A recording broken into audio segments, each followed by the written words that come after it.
નહીં, ભગવાન સાધુને ભેટ આપે, આપી આપી તમે લે એને પાછા હાચવવાના, એમને જમાડવાના, તમને રાખવાના.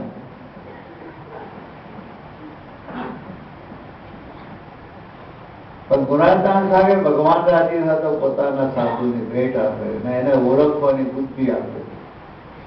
સંતને વિશે પ્રીતિ થાય તો જન્મ મરણના ચક્રાઓમાંથી બહાર નીકળે. વગર જન્મ મરણના ચક્રાઓમાંથી બહાર નીકળવાનો નો વે કોઈ માર્ગ.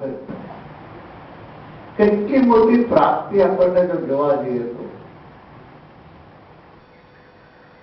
એવા સત્પુરુષના વિશે પ્રીતિ થવી જોઈએ, પ્રેમ થવો જોઈએ.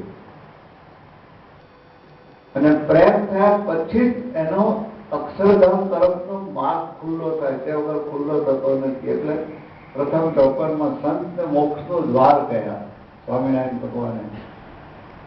સંત પ્રીતિ, સંતને વિશે પ્રીતિ થશે, સાધના સરળ ને આનંદદાયક થશે. નહીં તો સાધના બહુ અઘરી છે, બહુ અઘરી છે.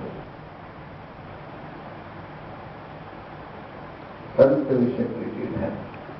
આપણે બહુ પાછા નિષ્ઠાવાળા છે ને પાછું બીજું પણ એક સ્ટેપ આગળ જતા બધા બેઠા છે, બધા સંતને વિશે પ્રીતિ વાળા છે. આ છે તમને ખબર છે?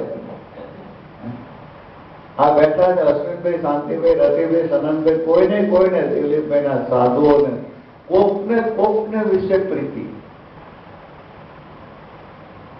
એવા સાધુ આવો મણિભાઈ, આવો પધારો. અહીંયા એક ખુરશી આગળ લાવીને નગીનભાઈ આવો.